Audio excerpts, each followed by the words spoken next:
Hello and welcome to episode 8 of the One Complete Nerd podcast. I am your host Pete. And I'm Sam. And this is the podcast where the two nerds combined their nerd knowledge to become one complete nerd. And how much nerdier could you get than Dungeons and Dragons? I have managed to avoid Dungeons and Dragons for a good 28 years of my life. And I grapple hooked you and dragged you in. You tried to grapple hook me before I moved to London. Yeah. And I got out just in time. I escaped. And then I got you back. And then I moved back from London, and after all my training and working and everything. And sure enough, hey, you had a rough time in London. Maybe we should play some D&D. Like, I'll give it a go. 2 years later, I've got 2 games going on, and I'm thinking of creating my own as a DM. Well, that's good. That's the cycle is complete. If you actually become a DM, then that's great. Yeah, once I become a DM, you've passed on the torch. I start aging gradually on the spot, and you're just laughing, saying the torch has been passed, and you just leave. Well, I got into D&D straight after uni. I mean, I graduated 2014, so that's like 8 years now.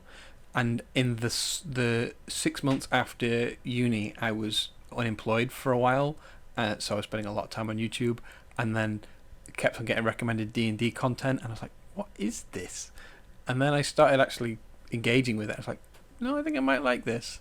I actually started by designing my own game. I had played a lot of Skyrim, and I was like, 2 things. 1, I want more world to explore, because I kind of feel like I've been to all the places in Skyrim, and I kind of like there's no new locations to discover. So I started drawing maps of my own locations. Yeah. And then I was like, what if this was multiplayer?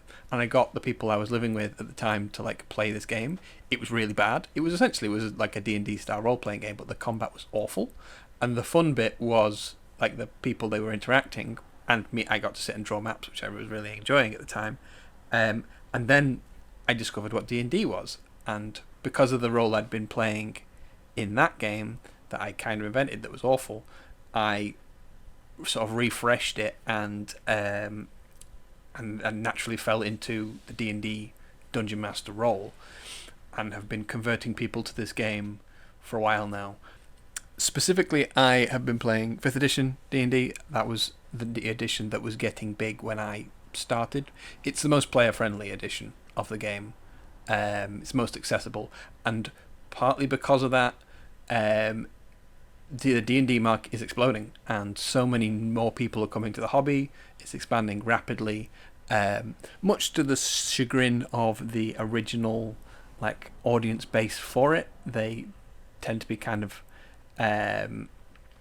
there is a toxic element of the fandom. There's a toxic element to every fandom, but there's a toxic element to the D&D fandom that think that D&D is for them and is not for new people. It's not for the style that Wizards of the Coast is going for recently. Well, I know of that type of person you're talking about, because I met one once, a little bit before you. So someone else tried to get me into it before you, and I sort of was like, okay, I'll give it a go, but I didn't end up playing. Because someone else asked who was going to be part of the party was what edition are we playing? Yeah. And I was like, oh god, there's editions. It's like the only thing I've looked at is this. Yeah. And it happened to be 5e, and like 3 people were like, oh, we're going to play 5e, right? That's the best one. And the Dungeon Master got angry and toxic, saying no, 3 is the best. That's what we're going to play. That's what we know. I was like, I've made my character based on 5e, and they're like, change it to edition, it's horrible, and they just started rattling off all these things that made it bad, and I was like, he turned me off. I didn't play that session or any session with them again. I mean, 5th edition has faults. Like every system is going to have faults. 4th edition flopped hard and heavy. I'd heard that, yeah, because it was too similar to a video game, and people that wanted the tabletop experience didn't want to feel like they were playing a video game. You've got video games for that. Yeah, and that's why that failed pretty badly. So when they did 5th edition, they tried to hark back to 1st and 2nd edition styles, the types of monsters, the types of lore and creatures and stuff. and they tried to pander to too many audiences, which is the biggest criticism of the game. Is this edition 4 or This 5? 5th edition, Fifth the most current edition. Like a lot of the monsters, a lot of the monsters in the monster manual are just hit points that hit things with a weapon. The most interesting things are some of the spells, but like a lot of monsters, it's just about what's the armor class of this thing, how much damage can it do. The difference between orcs and goblins and kobolds and skeletons and like zombies is like for the most part is almost exactly the same In terms of stats. in terms of stats. Like the numbers are slightly different, but how they run, there's very few interesting, abilities that they have or things that change the game drastically from one small low-level monster to the next. So there's a few problems there, but they are actually in the process of revamping 5th edition into 5.5. This is the big speculation. Everybody's saying that something new is coming, and that's come from like the higher-ups in Wizards of the Coast as well. At the end of the live stream product announcement thing that Wizards of the Coast did last year, they mentioned something big is coming, and they also mentioned some new books. They are not new, they are reprints, and I think it's a really poor business decision on their part. I mean, I'm not really that much of like a business analyst, but I definitely think this is a poor business decision. They released this box set, which has got one new book of it within it, which is a reprint of a load of monsters, as well as 2 other rule books, which most people that are buying extra books have already got. So they've got new covers on them, but the only way to get this new inverted new book is to get it as a gift set and to spend $150 on 3 books instead of just buying the one book. The one book on its own is releasing separately, but not until later this year.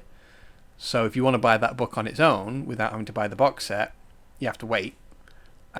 Which most people are going to do, but there are always those that are like, no, I want it first, I want it now. And then what most people might do is they might buy it for $100, like the box set, and then sell the one book for enough to cover that, maybe a bit more. This Inverted Commas new book has one monster that is not from previous released books. It is a psychic dolphin. I'm sorry, a what? A psychic dolphin. I heard you right, a psychic dolphin. A psychic dolphin. That's the only new With monster. What, with friggin' laser beams attached to its friggin' head? What's next? Jesus. Yeah, that's the only new thing. The major change with this book is that they're changing the way that the stat blocks work to fit with what most people are expecting to be 5.5 edition. Okay.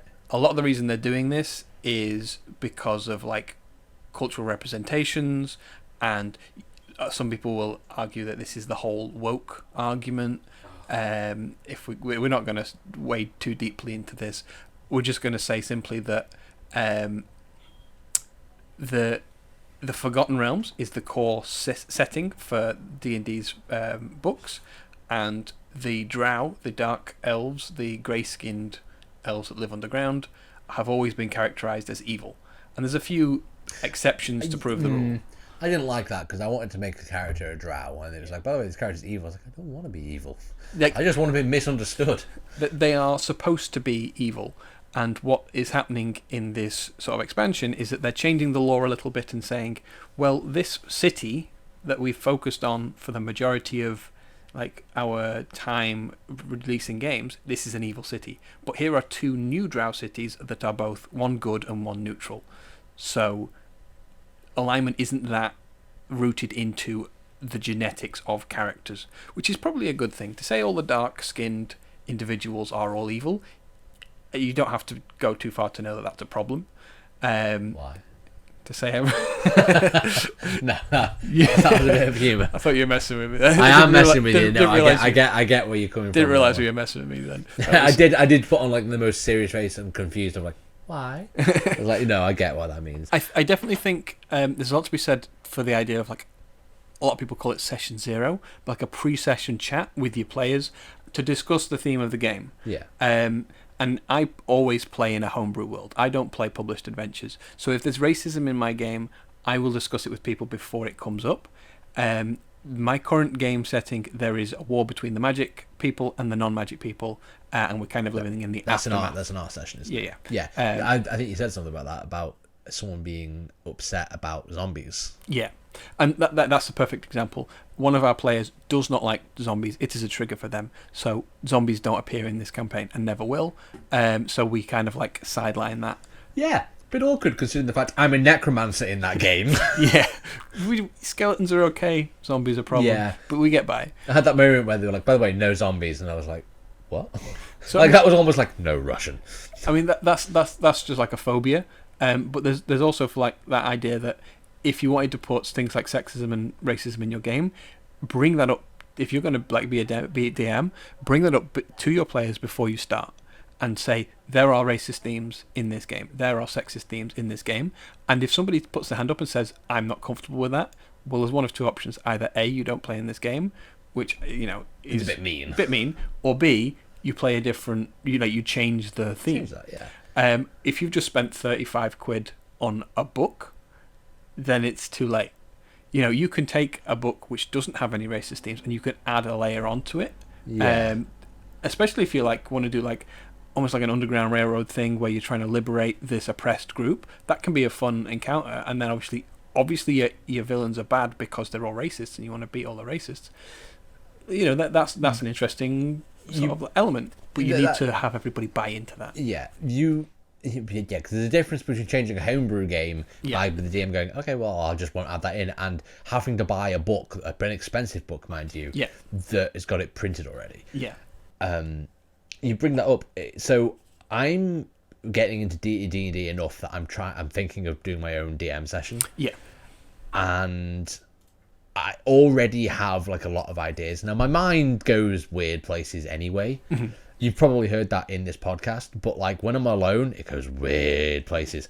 So beforehand, I've had this both with yourself, with you saying like session 0 about what is in it and what might upset you. But my other DM, Dan, he at the beginning said, do you want a light-hearted fun adventure or do you want the gritty stuff? Yes. And I was like, oh, well, the gritty stuff sounds cool. I wasn't ready for the gritty stuff. Yeah. Like, it's Curse of Strahd, so like Dark there's been like I was like, where did that kid go that we were looking after? Because like I found a homeless kid that was sick, healed him. It's like, oh, they were taking this place. I went away and they ate pie in the same area.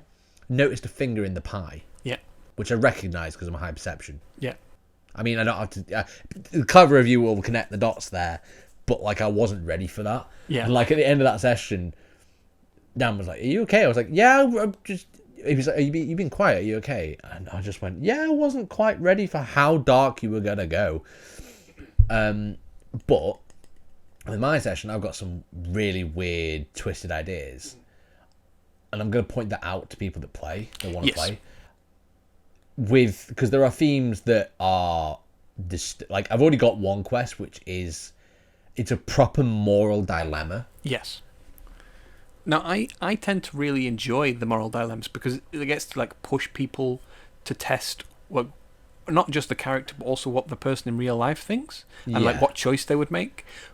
That it's all dependent on the character. Yeah, like it depends on the person. Well, I won't give much away because you yourself might take part in this quest. I might end up in it. Yeah. So, but like the choice will essentially be what is right by law and morally. Yeah. And whether love triumphs over all. If you try like a forbidden love, and not like from the Forbidden House. I mean like a forbidden love. Yeah. I'm going to cycle back to the session 0 thing just one more time to touch on this. That's a great thing to bring up when you're starting a session because some people want that kind of moral dilemma, deep grind, gritty, realistic thing. Some people want the light-hearted beer and pretzels game. Where you're just having a joke, and my character is essentially Wolverine, or like, and they wander down the corridor. They wander down a corridor and come across the chicken cult. Yeah, and like everybody's making jokes about like and making real life movie references and putting it in the. Some people want that game. Some people want the real game, like the gritty game. You have to set your tone and understand your players before you start, because if you present the wrong game, that's when it falls apart. And they stop enjoying it. And that's where people stop enjoying it, stop turning up, not wanting to play because their expectation and the reality haven't matched, and they've got other things they want to do with their time. So that's like the one of the most important reasons to do that kind of like, it doesn't have to be a session 0. It just needs to be a chat with all the players so that everybody's on the same page. Yeah. The way I describe, I think I described this to you when I was saying I wanted to be a dem, is if you ever play Fallout, Yeah. whenever you start a game, so especially for number 3, Fallout New Vegas and 4. Yeah. Actually, maybe not 4. Fallout New Vegas and 3 definitely. But there's a perk you can take at the beginning of the game called the Weird and Wonderful Wasteland. Yeah. Which is, it's like, it describes that like the random encounters and things you'll come across are weird, like, you know, a floating cow being taken away by an alien spaceship, things like that. Like, I'll say to everyone that, hey, just so you know, there is this option to make everything weird. Yeah. And I mean weird. I mean, I've got some examples on my phone of like quest ideas and whatnot. So, for example, like you come across, you're going down a market and you come across some people arguing at a stall, and you can decide to see what's going on. And if you do, you get dragged into it. And it's essentially a boss battle, but only by role playing. And it's a boss battle, and the name of the boss is Karen, the Bane of Peddlers. You know, lots of persuasion checks, lots of, you know, like argument checks and things like that. Insight. It would just be fun. But like, that's just the weird, wonderful things. And then you've got, you know, you walk into a cave and suddenly you go start coughing at a mist. Everyone has to roll a d20, and the one with the lowest number, their character's fetish becomes manifest in the cave, and they have to make their way through it. Stupid things like that. Just to make, like, purely to make the people that are playing the game go, wait, we're doing what? Yeah. I mean, like, that game, a Funhouse Dungeon, where it's unrealistic and unpractical, is definitely a style, and it's definitely enjoyable. I, as a DM, tend to be the opposite of that. Literally to the point of, if I design a dungeon, I design where the toilets are. In almost every dungeon, like, I know where the goblins poop. Because for me, if there isn't a kitchen, if there isn't a living space, if there isn't a toilet, like, what are they doing here? Where do they poop? I need to know that for me. The players probably never notice or never care, but I need to know these things. Yeah. That's the kind of level I've also gone into in my map creations and stuff like that, preemptively, of obviously. So like a lot of games I've played, I've noticed things like, oh, there's 3 beds, but we've just taken out 8 dudes. Yeah. Sure, you can sleep in shifts. They cuddle. But yeah. But I have like the case of like maybe there's bedrolls, things like that. But yeah, I go into stupid depth in a similar way. Yeah. But I go into stupid depths in other things. So like I brought it up briefly a moment ago, like trying to pass it off as a joke, but the chicken cult, it's a real thing. The chicken cult is a real thing, and you don't know, like, the chicken cult. You don't know how deadly they are. Like, you don't know how serious a threat they are, especially with the name. I had a D&D cult. I had the Cult of the Blue Oyster. There's a band called Blue Oyster Cult. Okay, just so people, because obviously no one can see what just happened, but I gave Pete a very funny look, because I thought he was referencing something else. And I won't say it out loud. I'll probably tell Pete off the podcast, but I thought you were making a very rude joke there. The original band might have been making a very rude joke. I don't know. The most famous track from Blue Oyster Cult is "Don't Fear the Reaper." So naturally, they became a death cult in my world, and that changed in later like world building of mine to become the Blue Moon Cult. Cult of the Blue Moon instead of the Blue Oyster, because that was too on the nose. So the Blue Moon Cult is now a death cult. But my advice to you is that, like, being a DM is actually really easy. So maybe people are intimidated by it, but as soon as you sit behind the curtain, it's 50% world building and prep beforehand, 50% improvisation at the moment. But it's just about making sure that people are having fun, yourself included. It's about telling a bit of a story, not knowing where that story is going to go, and finding out together. So like, I'm having great fun coming up with the world and the stories. Yeah. But like, not to toot my own horn, but when it comes to improv, I'm actually quite good. Yeah. So like, a lot of the things like in our session, I've been like, every time I come into your session as Kemler, the necromancer, I'm improving everything. Yeah. And you've said at the end of the session, and I do that in my other game as well, Yeah. with my other DM. And at the end of the session, you quite often say like, I really like where you went with that. And like I've had they said, oh, like I liked how you role played that. And like and I'm like, cool, I'm glad you liked it. I have no idea what I'm doing. It's like I'm just making it up on the spot. I'm just trying to become the character. That's pretty much the whole game. Making it up on the spot is when you're role playing. That's the whole game. There's stats for monsters for when you actually have to roll the dice and put a number to it to say, do you win or do you lose? Do you succeed or fail? But other than that, it's just making it up. Yeah, I just don't know enough about the monsters. I need to look into that really. I need a monster book. It's pretty simple. I'll walk you through it, and then as soon as you've done it once, you'll be like, how did I not do this before? Yeah. I bet you any money. Wait, you're gonna bet me money? Money? What? Yeah. No I'll take money. There's no money. No. Oh. Don't say there's money if there's no money.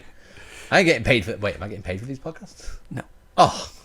And don't start a union because I'm not. I'll step on that shit. I'm being oppressed. So at the start of the show, we talked about the popularity of D&D and how it's expanding massively. But part of the reason why it's expanding so well is not just because of how accessible it is, but because of the internet and like Twitch and YouTube, people live streaming their games. The most famous and popular example of which is Critical Role. They're all voice actors from anime and video games. Ooh. And they live stream their game every week. Oh, okay. So you and a lot of people talked about Critical Role. Yeah. And I've been like, I probably won't enjoy watching it. But the fact that they are voice actors from anime and stuff. Yeah. So like dubbed characters. Dubbed characters. The Full Metal Alchemist, Roy Mustang, and Lust. From the English versions, it's Travis Willingham and Laura Bailey. They're on the cast. Like, they've been in video games. They've been in anime. They've been in movies. They've been in. I recognise the. Yeah. Okay. Now I want to watch it. So they stream. This is the problem with Critical Role, is that I got into Critical Role when it started. Episode 13 had been released of the first campaign. This first campaign is about 150 episodes long, 3 to 5 hours a week, and that's just the first campaign. The second campaign is about the same. Sorry? How many hours an episode? 3 to 5 hours per episode. Okay. So you're talking 150 times 4 in hours, and that's campaign 1. Yeah. Then they did campaign 2. Then they did a mini series of 10 episodes, and then they're in the middle. They're pretty much at the start of campaign 3. Trying to get into this is difficult. Trying to go like people do it. People have rewatched the series over and over again, like the diehard fans, and I understand why. It's a great like experience, and if you enjoy watching people play the game, it's really interesting. It's how I learnt the game, because I was watching them play it, and I realised this is really easy and this looks really fun. Let's get my own friends together and do this thing. Yeah. But after many, many years of their success and then making money on merchandise and all kinds of other things, they put together a Kickstarter because they wanted to make an animated TV series of their show. Oh, I've heard about this, yeah. It's got an awful title, but it can't be helped. It's called The Legend of Vox Machina. Vox Machina was like the adventuring group from the first campaign. So it doesn't make sense to a lot of like outsider people looking at this weird title. What is this thing? But they broke the record for film and animation funding on Kickstarter. They were trying to get $750,000, and they got something like $44 million. Oof. Or 4.4 million. It was one of the two. A big millions. They got millions. They got millions of dollars. They funded within hours. They broke all kinds of records, and they were trying to make a TV pilot so that they could take it to big people and say, this is what we want to do. Can you fund a show? They funded 2 seasons of the show, and Amazon Prime picked it up for distribution. So they were trying to get money for a pilot episode. They got enough for 2 seasons from Amazon. Yeah. Wow. And the whole thing is the first season is on Amazon Prime, and it's worth going and watching it.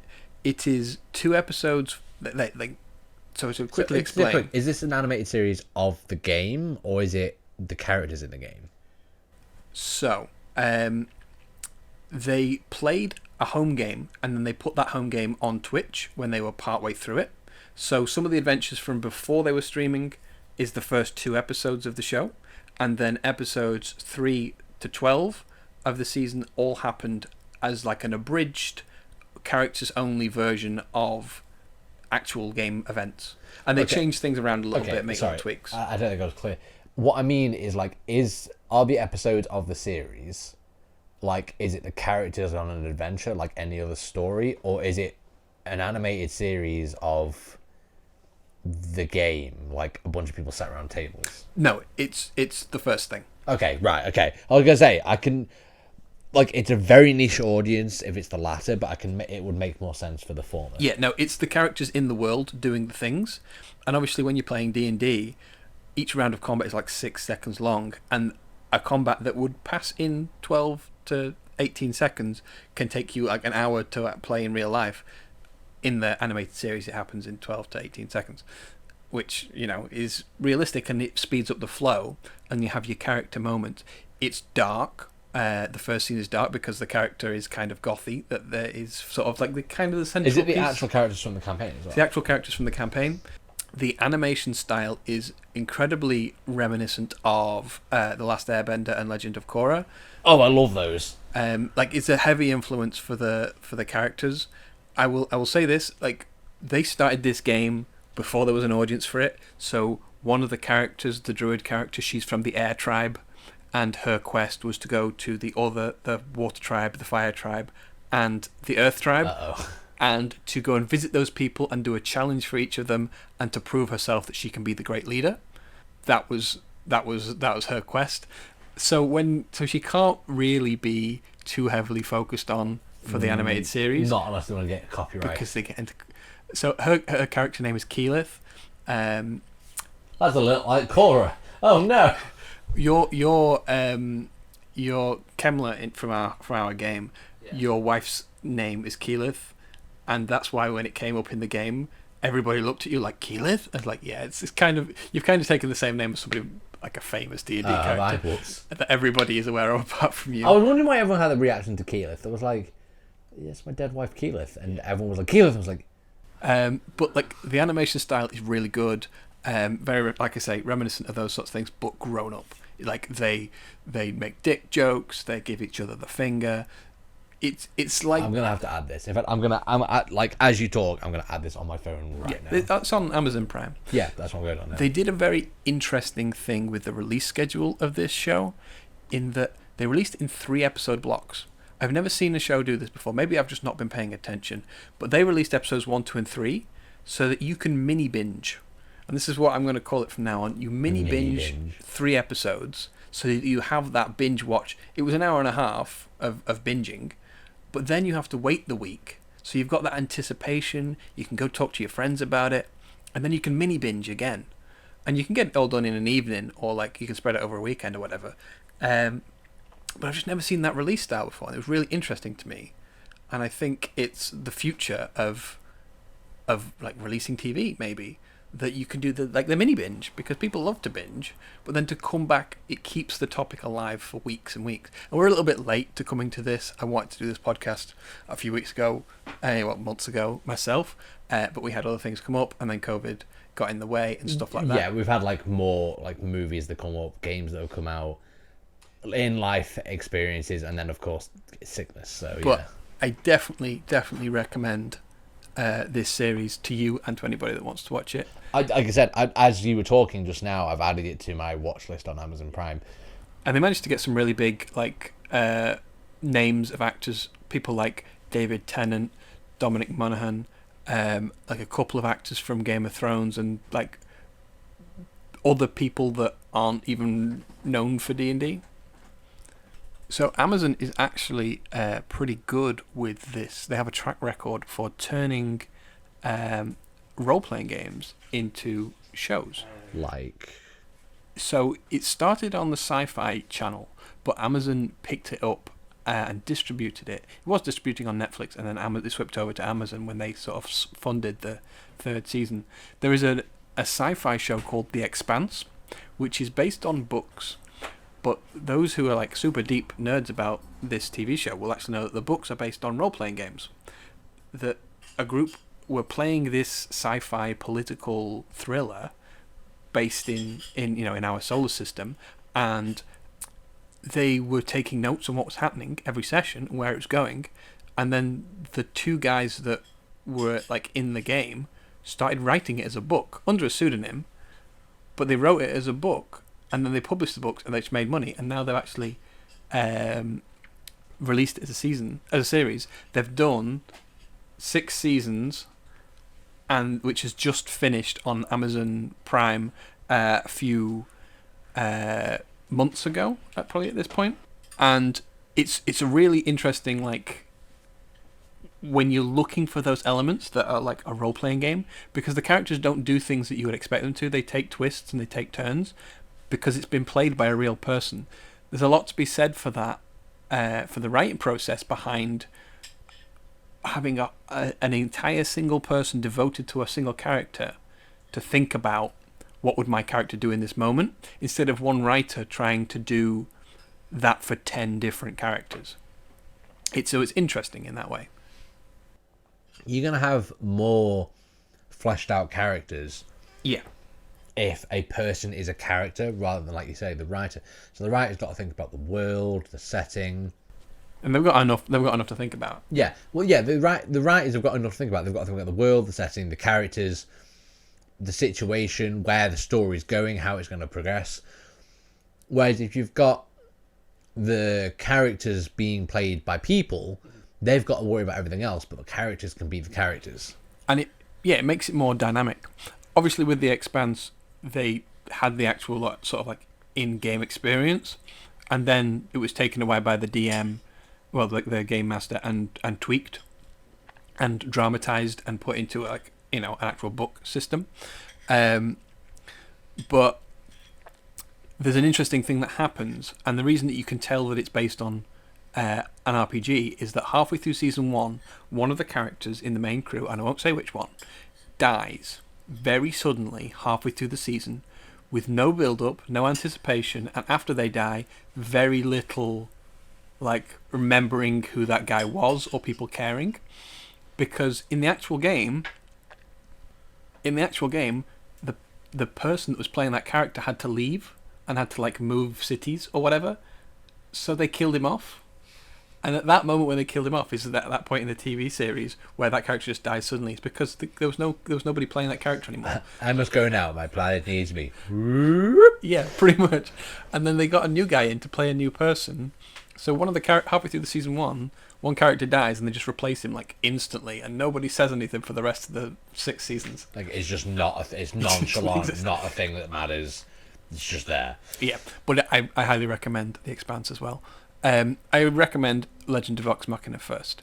I mean, it has that same element of individual people's knowing their characters and being so heavily invested in their characters and the choices they would make, so that they could make it more interesting and like make their choices feel dynamic. You don't have a main character and a load of like B characters that are only like a trope or a mini bit of personality. Yeah, it's a bunch of A characters. It's not, going back to Avatar: The Last Airbender, it's not Aang and crew. It's Aang, Sokka, Katara, Toph. I definitely feel like with The Last Airbender, they all feel like they're individual fleshed out characters. Yeah, that that's what I'm saying. Well. But it would have been really easy in that situation just to have them all be support characters and have a main dude. Yeah, okay, no, better example of what I just said is, instead of it being Korra and crew, because not very many people know about the characters outside of Korra, unless you really watch the series like I did. But then you've like everyone knows some of the Avatar's crew. Yeah. Just because, Avatar Aang's crew, because it's it's Aang, Katara, Sokka. I think Aang's group were more individualized as people than Korra's group were. Yeah, because I mean they are individualized, but not as such. Yeah, I mean I like both as much as Aang, I should say. I liked both series probably the same. I mean, I came to them a lot later than you did. You've watched them when you were a lot younger than I did. I watched Aang when I was young. Yeah. And when Korra came out, I didn't like the fact Aang wasn't the character. Yeah. And then upon realizing, wait, of course it wasn't. It's a new Avatar, therefore Aang can't be alive. I rewatched it as an adult. Yeah. And really enjoyed it. Yeah, and obviously... But Aang is still the best. Yeah. I think they did really well there because Aang is, like, what, 10, 11 years old? I think he's 11. I think he's 12. Yeah. Yeah, something like that. So when you're that age and you're watching it, you're relating to those characters, and then Korra is like what, 17. 8. So. Yeah, because a lot of the whole dynamic of that series is who she's dating, the feelings they have for each other. So yeah, I could guess. Yeah, I suppose that makes sense because kids that were watching it, Avatar Aang and everything, were their age, and then when Korra came out, they would have been the same age. So yeah, that makes sense. Yeah. So it worked. It grows with your audience, which I think was a really good like little detail. I don't know how close it was. I wasn't paying attention at the time to how that really worked, but I can say having watched the first Avatar series multiple times. Yeah, I know it like the back of my hand. It does relate to Korra, which I've only watched once, but more recently, because it was only like a year ago I watched it. Well, it all popped up on Netflix. Year and a half ago. It was on Amazon Prime. That's where I watched. So I saw Avatar, the first Avatar Aang on Netflix, and I was like, I've seen that enough. Like I watched bits of it, but I've seen that enough. I wonder where the second series is. Oh no, that's not true. I watched the entire first series again, and then was like, oh, there was a sequel. I'll give it a go. I couldn't find it on Netflix, and it was on Amazon Prime. Yeah, no, I can't remember which one I watched it on, but I did watch all of one and then all of the other. Yeah. About a year and a half ago. So not about the time I was here. We might have been watching it at the same time. Probably, yeah, probably. But we ended up sort of straying off on a little bit of a tangent there. Yeah, we were talking about D&D and we've gone straight into Avatar and all sorts. But I mean, you can't not talk about Avatar when you think about it because it's Avatar. But I do think it's time we end the episode. It's been fun discussing D&D and all the new things that are happening. I've got something new to watch. Yeah. You've got new exciting adventures to make yourself and look forward to from my game. Well, yeah, I'm looking forward to being a player in your game because I very rarely get to be the player. And usually when I do, I still DM a bit. I sit there thinking, I wish I was DMing right now. Yeah, well, I'm hoping you yourself and my other test subjects, I mean friends, are going to enjoy my game because it is very much. I'm trying to what I'm going to be trying to do is making new situations. Yeah. Like I don't want people being like, oh, this is like this. Like I want people to come in and go, well, that was new. Yep. So there might be some really weird stuff. But yeah, that's the end of the episode. And I hope you guys have enjoyed spending time with myself, Sam. And me, Pete. Any likes, subscribes, clicks, follows, whatever the thing is on the platform you're listening to this on. It'd be great. Grateful for. Just tell your friends. If you're enjoying this, please tell your friends because it would be massively appreciated. So thank you all for listening, and we will catch you in the next podcast. Bye, everyone.